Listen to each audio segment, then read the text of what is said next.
देखिए आज के इस वीडियो में बिहार बोर्ड इंटरमीडिएट एग्जाम 2024 के लिए फिजिक्स का काफ़ी ज़्यादा इम्पोर्टेंट टॉप 70 इम्पोर्टेंट ऑब्जेक्टिव प्रश्न करने वाले हैं और इसमें से आपके एग्जाम में 15 से 20 क्वेश्चन श्योर है एग्जाम में टकराएंगे। ठीक है, तो चलिए इस वीडियो को शुरू करते हैं। सभी स्टूडेंट वीडियो को अंत तक देखिएगा। देखिए पहला प्रश्न क्या है, हवा में एप्सिलॉन आर का मान, इसको पढ़ा जाता है एप्सिलॉन आर। तो एप्सिलॉन आर का मान कितना होता है हवा में, इसका मान 1 होता है। ऑप्शन नंबर आपका सी हो जाएगा। दूसरा प्रश्न देखिए, निम्नलिखित में से कौन संबंध है जो कि सही है। तो देखिए ई सदिश बराबर जो होता है आपका एफ सदिश बट्टे क्यू होता है। ऑप्शन नंबर आपका ए नंबर हो जाएगा और ये क्वेश्चन आपके एग्जाम में पूछा गया है। देखिए अगला प्रश्न आपका क्या कहता है, एक एकांकी चालक के लिए निम्न में से कौन अनुपात अचर रहता है। एक एकांकी चालक के लिए कुल आवेश बट्टे विभव आपका अचर रहता है। ऑप्शन नंबर आपका ए राइट आंसर हो जाएगा।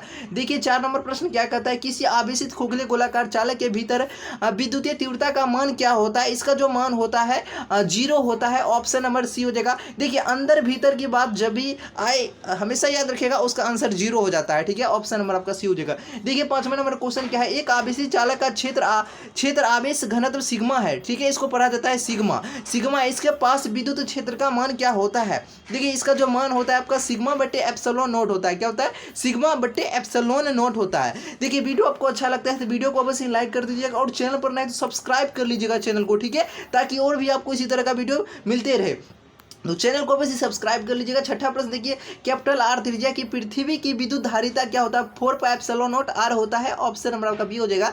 देखिए अगला प्रश्न आपका क्या कहता है, किसी सूक्ष्म विद्युत द्विध्रुव के मध्य बिंदु से बहुत दूर आर दूरी पर विद्युतीय विभव जो समानुपाती किसके समानुपाती होता है, यह 1/r² के समानुपाती होता है। अगर इस तरह से ऑप्शन में नहीं दिखे तो आर इनवर्स स्क्वायर रहेगा, यही r² ऊपर जाता है तो माइनस में हो जाता है। ठीक है, तो ऑप्शन नंबर सी हो जाएगा। देखिए धातु का परावैद्युतांक क्या होता है, अनंत होता है। ये इनफिनाइट है, इसको अनंत पढ़ते हैं, अनंत हो जाएगा। ऑप्शन नंबर आपका बी नंबर राइट आंसर हो जाएगा। देखिए अगला प्रश्न क्या है, 10 माइक्रोकूलम एवं -10 माइक्रोकूलम के दो बिंदु आवेश पाए पर परस्पर 40 सेंटीमीटर की दूरी पर रखे। निकाय की स्थितिज ऊर्जा आपका क्या होगा, इसकी स्थितिज ऊर्जा आपसे पूछा जा रहा है तो -2.25 जूल हो जाएगा। ऑप्शन नंबर सी हो जाएगा। चलिए नेक्स्ट क्वेश्चन देखिए क्या है, आवेशी संधारित्र पर संग्राहक पट्टिका और संगणक पट्टिकाओं के आवेशों का योग क्या होता है। इसका योग आपका 0 होता है, यानी 0 होता है। ऑप्शन नंबर आपका ये राइट आंसर हो जाएगा। देखिए अगला प्रश्न क्या है, 1 एम्पियर बराबर क्या होता है, बतलाइए 1 एम्पियर बराबर क्या होता है, यही आपसे पूछा जा रहा है। तो 1 एम्पियर जो बराबर होता है आपका 1 कूलम बट्टे सेकेंड होता है, 1 सेकेंड। ठीक है ना, ये किसी चालक के संवहन वेग जिसको सूचित करते हैं हम लोग VD से। ठीक है, और आरोपित विद्युत क्षेत्र जिसको सूचित करते हैं E से, इसके बीच संबंध क्या होता है, VD समानुपाती E होता है। ऑप्शन नंबर आपका बी हो जाएगा, यानी VD इसको पढ़ते समानुपाती E हो जाएगा, VD समानुपाती E हो जाएगा। Option number B. देखिए अगला क्या है क्वेश्चन आपका, किसी भी बंद परिपथ के किसी लूप के विभिन्न बिंदुओं के बीच के विभवांतरों का बीजगणितीय योग क्या होता है, और कोष्टेंट में आपको प्रतिरोध और सेलो को शामिल करते हुए आपको चलना है। तो देखिए इसका जो योग होता है ना, इसका जो योग होता है आपका 0 से अधिक होता है, यानी 0 से अधिक होता है। ऑप्शन नंबर आपका क्या हो जाएगा, ए नंबर हो जाएगा। देखिए अगला क्वेश्चन क्या है, स्थिर विभवांतर पर किसी विद्युत परिपथ का प्रतिरोध आधा कर दिया जाता है तो उसमें उत्पन्न ऊष्मा क्या होती है, वह दोगुनी हो जाती है। Option number B. देखिए अभी तक वीडियो को लाइक नहीं किया है तो जल्दी से प्यारे साथियों आप सभी लाइक कर दीजिए। ठीक है ना, चलिए देखिए 15 नंबर क्वेश्चन क्या है, विशिष्ट प्रतिरोध या प्रतिरोधकता का ऐसा मात्रक क्या होता है। बतलाइए, क्वेश्चन बार बार पूछा जाता है, क्या होता है इसका मात्रक, ओम मीटर होता है। क्या होता है, ओम मीटर होता है। ऑप्शन नंबर आपका ए हो जाएगा। चलिए दोस्तों अगला क्वेश्चन देखते हैं, क्या है तांबा का कार्यफलन क्या होता है। बताइएगा तांबा का कार्यफलन क्या होता है।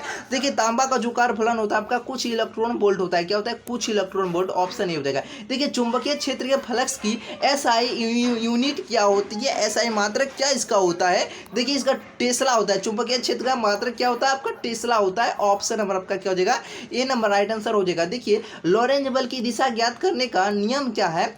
देखिए लॉरेंज बल की दिशा ज्ञात करने का जो नियम है आपका फ्लेमिंग के बाएं हाथ का नियम है। ऑप्शन नंबर आपका ए राइट आंसर हो जाएगा। चलिए नेक्स्ट क्वेश्चन है, चुंबकीय क्षेत्र में गतिमान कण का अपवर्तित रहता है, यानी चुंबकीय क्षेत्र में जो गतिमान कण रहता है ना, मॉलिक्यूल्स जो होते हैं वह अपवर्तित रहता है। किसके कारण यह अपवर्तित रहता है बताइएगा। तो देखिए इसका जो आंसर हो जाएगा आपका ना, ये चाल क्या होता है, चाल और गतिज ऊर्जा के कारण। ऑप्शन गतिज ऊर्जा भी होगा और चाल भी होगा, तो ऑप्शन नंबर आपका डी हो जाएगा। चलिए नेक्स्ट क्वेश्चन है आपका, गैल्वेनोमीटर में शंट का उपयोग किया जाता है। देखिए गैल्वेनोमीटर गैल्वेनोमीटर में शंट का उपयोग किस लिए किया जाता है, तो बताइएगा। देखिए गैल्वेनोमीटर में जो शंट का उपयोग किया जाता है उच्च धारा से उसकी सुरक्षा के लिए किया जाता है, ऑप्शन नंबर सी हो जाएगा। और देखिए ये सारे क्वेश्चन काफ़ी ज़्यादा इंपॉर्टेंट बनता है, तो एक भी क्वेश्चन को आप लोग मिस नहीं कीजिएगा, ठीक है ना। तो एक बार दो बार वीडियो देखकर सभी प्रश्न को याद कर लीजिएगा। चलिए अगला क्वेश्चन आपका क्या कहता है, किसी m द्रव्यमान के v वेग से गतिमान कण का तरंगदैर्ध्य आपसे पूछा जा रहा है। देखिए इसका जो तरंगदैर्ध्य भैया हो जाएगा ना लेमडा, इसको पढ़ते हैं लेमडा, इसको क्या पढ़ते हैं लेमडा बट्टे h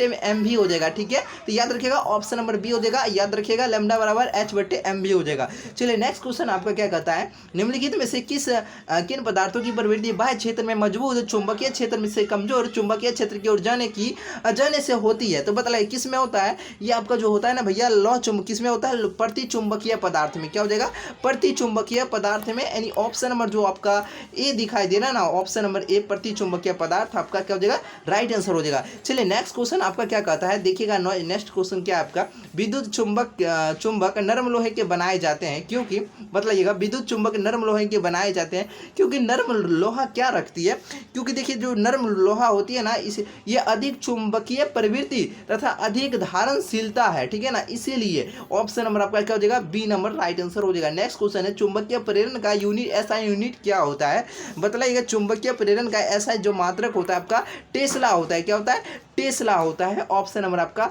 बी हो जाएगा, ठीक है ना। देखिए क्यूरी ताप के ऊपर लौ चुंबकीय पदार्थ हो जाते हैं, जो क्यूरी ताप होता है ना इसके ऊपर लौ चुंबकीय पदार्थ हो जाते हैं, बताइएगा इसके ऊपर जो लौ चुंबकीय पदार्थ क्या हो जाते हैं, या अनुचुंबकीय हो जाते हैं, ऑप्शन नंबर ए हो जाएगा। देखिए नेक्स्ट क्वेश्चन क्या है, विद्युत चुंबकीय प्रेरण की घटना के आविष्कारक वैज्ञानिक का नाम था फैराडे, कौन थे, फैराडे साहब जी, ऑप्शन नंबर आपका बी हो जाएगा। चलिए देखिए 1/, देखिए ये आपका 1/LW है ना, इसकी यूनिट पूछा है, या किसी की यूनिट नहीं होता है, ठीक है, तो फंसाने के लिए दिया गया है, ऑप्शन नंबर आपका डी हो जाएगा। चलिए नेक्स्ट क्वेश्चन क्या कहता है, आपसे देख सकते हैं LCR यानी L प्रेरकत्व, C संधारित्र और R प्रतिरोध होता है ना, तो श्रेणी क्रम में ये परिपथ ओमेगा, इसको पढ़ते हैं ओमेगा, कोणीय आवृत्ति का एक AC स्रोत से जोड़ा गया है, ठीक है ना। इसमें धारा का शिखर मान जो होता है ना, शिखर मान महत्तम होगा यदि ओमेगा बराबर क्या होगा, यदि ओमेगा बराबर आपका क्या हो जाएगा, ओमेगा बराबर 1/√अंडर LC, यानी L जो होता है आपका प्रेरकत्व होता है और C होता है आपका संधारित्र होता है, तो ऑप्शन नंबर आपका क्या हो जाएगा, सी नंबर राइट आंसर हो जाएगा। चलिए भैया अगला प्रश्न देखिए क्या कहता है आपसे, देखिए इसे ये क्वेश्चन आपको थोड़ा सा नहीं उतना फ्रेश दिखा रहा होगा, ठीक है, तो चलिए आगे से हम और अच्छा से प्रयास करेंगे, ठीक है। देखिए एक पर लिखा हुआ है एक प्रत्यवर्ती धारा का समीकरण, एक क्वेश्चन आपको करवाए भी हुए हैं और आई का मान दिया गया है और धारा का वर्ग माध्य मूल मान आपसे और उसकी आवृत्ति दो आवृत्ति पूछा जा रहा है। देखिए इसकी जो आवृत्ति और वर्गमूल माध्य मान कितना हो जाएगा, तो मैं आपको बतला दूं ये 30√2 एम्पियर और 50 हर्ट्ज इसकी आवृत्ति हो जाएगा, ठीक है, तो ऑप्शन नंबर बी हो जाएगा। देखिए नेक्स्ट क्वेश्चन आपका क्या कहता है, ऊंचाई ट्रांसफार्मर से प्राप्त क्या होता है, देखिए लिखा हुआ है आपसे, ठीक है, इसके लिए हम क्षमा चाहते हैं, सही से आपको दिखाई नहीं दे रहा होगा, लेकिन हम क्वेश्चन पढ़ते हैं, आप लोग ध्यान से सुनिएगा। ऊंचाई ट्रांसफार्मर से प्राप्त होता है, बताइए ऊंचाई ट्रांसफार्मर से भैया क्या प्राप्त होता है, तो इसमें उच्च विभव और निम्न धारा प्राप्त होता है, तो याद रखिएगा ऑप्शन ए हो जाएगा। चलिए नेक्स्ट क्वेश्चन क्या कहता है आपका, प्रत्यवर्ती धारा के मूल बाध्य वर्ग मान और इसके शिखर मान का अनुपात क्या होता है। देखिए क्वेश्चन इंपॉर्टेंट बनता है, याद रखिएगा 1/√2 बनता है, क्या होता है 1/√2 हो जाएगा। देखिए और इसमें बहुत सारे स्टूडेंट कहीं पर आपको क्या दिया रहेगा, आपको हम बतलाते हैं। देखिए जैसे अभी प्रत्यवर्ती धारा का क्या लिखा हुआ है, एक सेकेंड, मूल माध्य वर्गमान, देखिए पहले मूल माध्य वर्गमान उसके बाद शिखर मान है, तो कभी कभी क्वेश्चन में क्या करता है पहले शिखर मान लिखा रहता है और यहाँ पर आपका इसके बाद और शिखर मान की जगह मूल माध्य वर्गमान रहता है, तब लिखा रहता है ना, तब इसका आंसर बदल जाता है, तब इसका आंसर √2 हो जाता है। और अभी जो लिखा हुआ है ना, अभी सही लिखा हुआ है तो इसका 1/√2 हो जाएगा। ये दोनों सही होता है, लेकिन बच्चे सब कंफ्यूज हो जाते हैं, इसमें गलत टिक कर देते हैं, तो याद रखिएगा अभी जो देख सकते हैं मूल माध्य वर्ग पहले रहेगा, और देखिए अनुपात की बात करें ना तो पहले 1 होगा, उसके बाद क्या हो जाएगा √2 हो जाएगा, यानी मूल माध्य वर्ग का अनुपात 1 हो जाएगा और आपका शिखर मान का अनुपात √2 हो जाएगा, ठीक है, ऑप्शन नंबर क्या हो जाएगा, बी नंबर सही उत्तर हो जाएगा। चलिए देखिए कोणीय आवृत्ति जो होता है ना ओमेगा, W यानी ओमेगा वाले प्रत्यवर्ती धारा परिपथ में L जो होता है आपका प्रेरकत्व होता है ना, वाले प्रेरकत्व द्वारा उत्पन्न प्रेरणिक प्रतिघात का मान आपसे पूछा जा रहा है।